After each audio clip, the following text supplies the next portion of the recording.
Joey Bart the other day getting some work at first base during batting practice. Is that a possibility that we might see him there at the end of by the end of the year?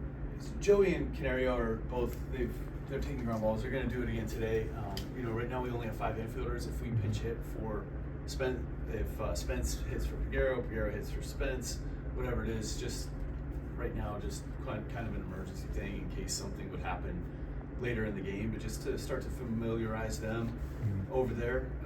And that versatility can go a long way for them and for us, and just trying to get them some touches over there first. Obviously, you guys are going to see a familiar face over at third base today. What's it going to be like for you to manage against a guy that you've been around for most of his time here? Yeah, it's going to be weird seeing Key in red, and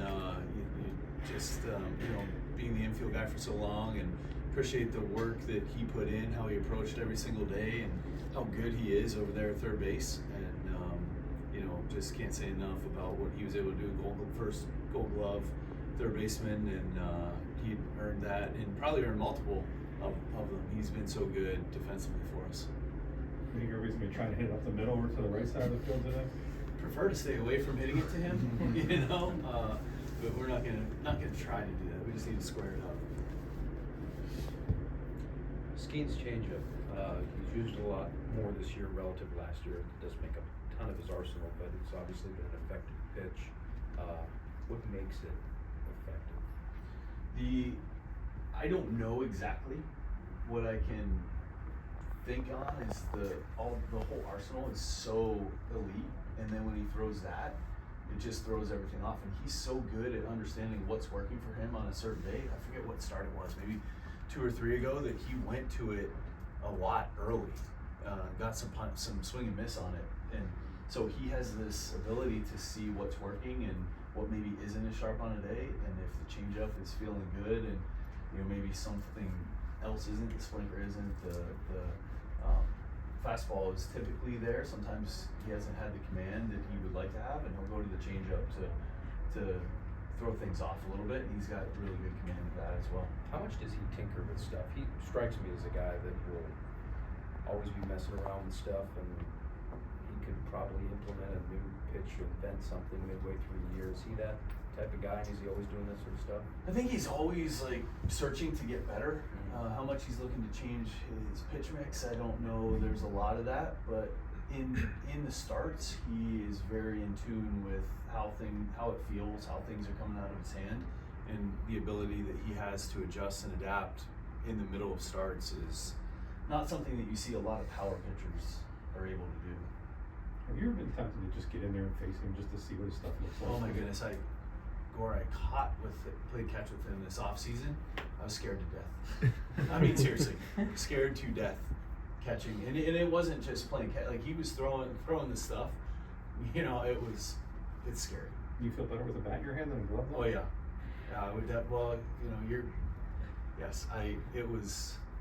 It is not fun. I mean, he's 6'6". It's the unique delivery too, and he hides the ball so well, and then it's coming out at 100, and everything's moving all over the place. It was not fun to catch. Was it the velo or the spin that was most terrifying to try and catch? All of it. Yeah, all of it, because it's nothing straight either. The four-seamer's rising, he's throwing the splinter that's diving.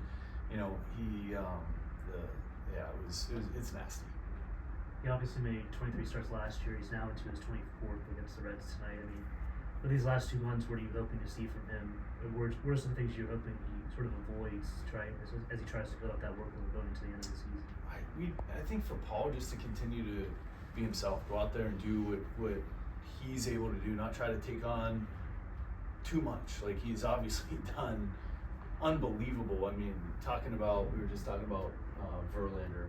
I was with Joe, and how elite Ver was, and how from a young age Paul is that and more, and just staying on, just be himself, just continue to go out there and not to put too much pressure on himself to carry everything. He's been elite, he's been so good. Just continue to go out there, dominate the strike zone, continue to refine the pitches that he has, and go out there and be Paul. What was it like to be managing against Verlander like you did a couple days ago, and to see him going against your own team? So I'm glad that he didn't get any wins against us. I can say that.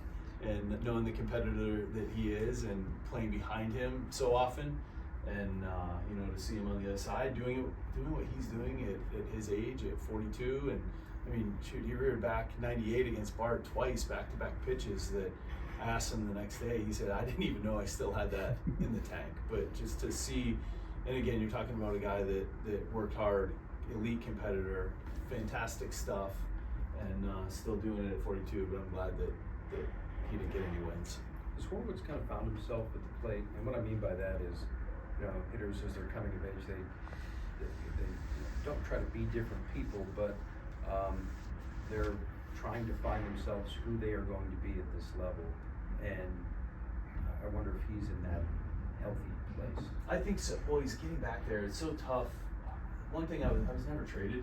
I don't understand what that's like to go from one team to another, especially in a big deal like he was involved in, to come in and to be, you know, the first baseman, and then to get hurt and have the wrist injury and trying to come back off of all that. So now you're involved in a big trade, you're on a new team, and then you get hurt, and you're not saying, I'm sure there was some pressure that he felt to come in and make an impact right away, and it's really cool to see him have been able to work through that and get back to being the Spencer that we saw I saw a video of Matt Agnew in Toronto of, you know, not going up there trying to go deep. He's going line to line, spraying the ball. Power has come on with that approach, and just being himself in the box.